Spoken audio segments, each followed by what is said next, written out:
শুভঙ্কর, তোমরা দেখছো আমার ইউটিউব চ্যানেল ডিএল ব্লগস।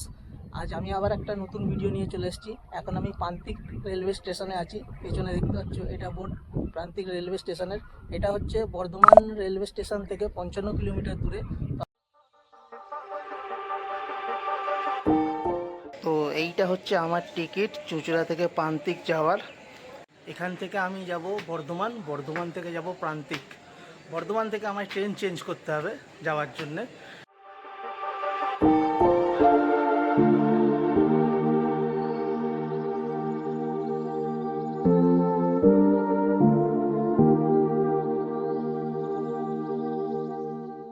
আমি এখন আছি ব্যান্ডেল জংশনে।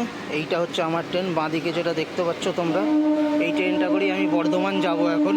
তো আমার ট্রেন এখন ব্যান্ডেল জংশন থেকে ছেড়ে বেরোচ্ছে।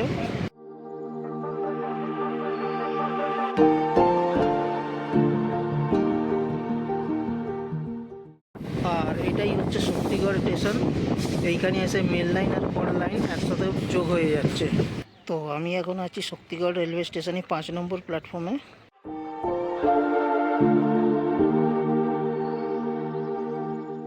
সামনে যে ইঞ্জিনটা দেখতে পাচ্ছ এটা হচ্ছে WAG-12, সব থেকে পাওয়ারফুল ইঞ্জিন এখন।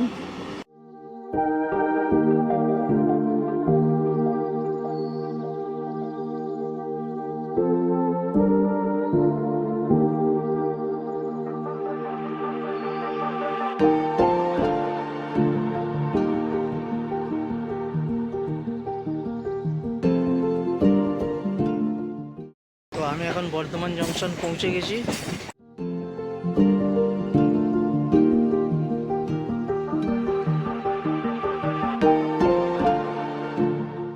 আমি এখন বর্ধমান জংশনের 6 নম্বর আর 7 নম্বর প্ল্যাটফর্মেতে আছি।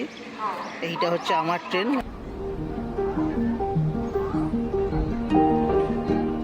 এই ট্রেনটা করেই যাব আমি প্রান্তিক রেলওয়ে স্টেশন। এটা হচ্ছে রামপুরহাট মেমো গাড়ি। এটা টাইমিং হচ্ছে 8:55, বর্ধমান জংশন থেকে ছাড়বে। তো বর্ধমান স্টেশন থেকে আমার ট্রেন এখন বেরিয়ে পড়েছে, রামপুরহাট মেমো গাড়ি।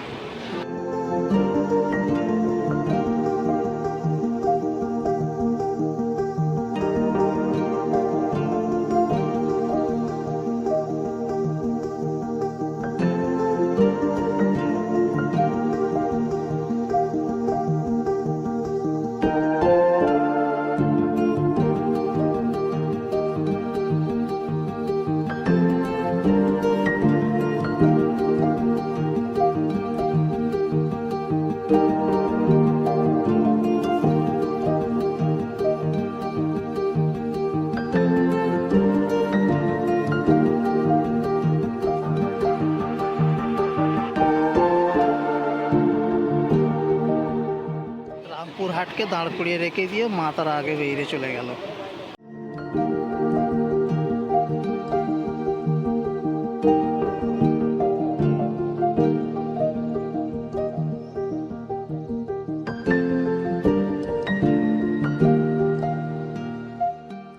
আর আমি এখন আছি প্রান্তিক রেলওয়ে স্টেশনে।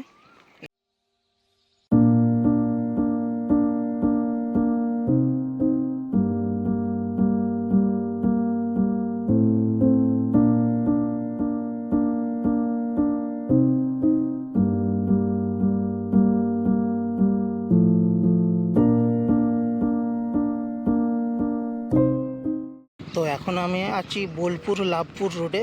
এই রাস্তা ধরে আমাকে এখন 4 কিলোমিটার হাঁটতে হবে। কমসে কম আমার টাইম লাগবে 1 ঘন্টার কাছাকাছি।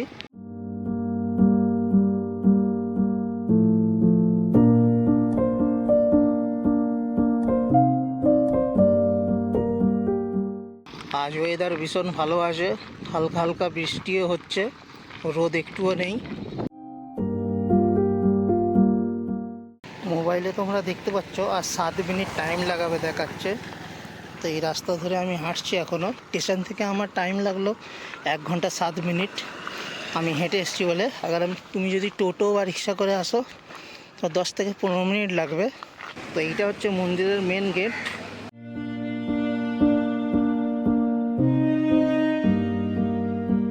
তো আমি মন্দিরের সামনে পৌঁছে গেছি। এটা হচ্ছে এন্ট্রি গেট। এই মন্দিরটা 51টা শক্তিপীঠের মধ্যে একটা শক্তিপীঠ। এইখানে নাকি মা সতীর কোমরটা নয়তো কোমরের হাড়টা এখানে পড়েছিল, ওই জন্য এই মন্দিরটার নাম হয়েছে কঙ্কালীতলা।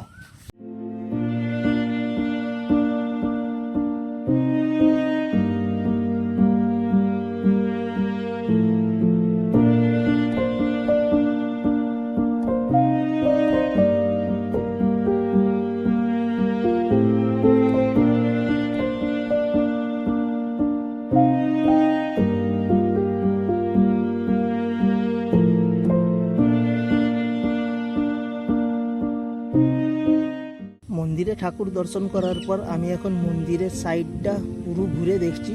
তাই মন্দিরের সাইডটা বিশাল বড় এরিয়া।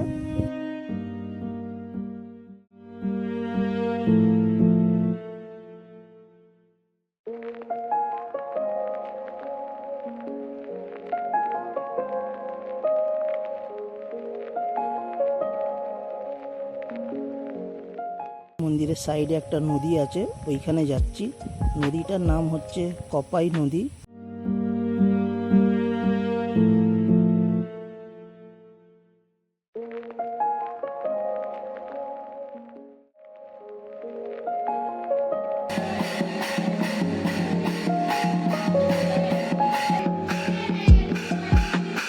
কালী মন্দির থেকে বেরিয়ে এখন আমি শিব মন্দির যাচ্ছি।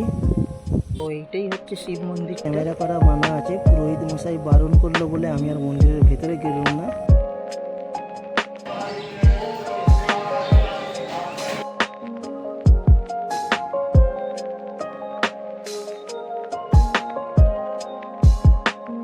তো শিব মন্দির থেকে বেরিয়ে আমি এখন হনুমান মন্দিরে যাচ্ছি। সবকটা মন্দির দেখার পর আমি আবার প্রান্তিক রেলওয়ে স্টেশনে রিটার্ন চলে এসেছি, কারণ আমার বাড়ি যাওয়ার টাইম হয়ে গেছে। তোমাদের ভিডিও যদি ভালো লাগে তো লাইক শেয়ার করো, আর কিছু জিজ্ঞাসা করার থাকলে কমেন্ট করো। আমি আবার তোমাদের সাথে দেখা করব নেক্সট ভিডিওতে।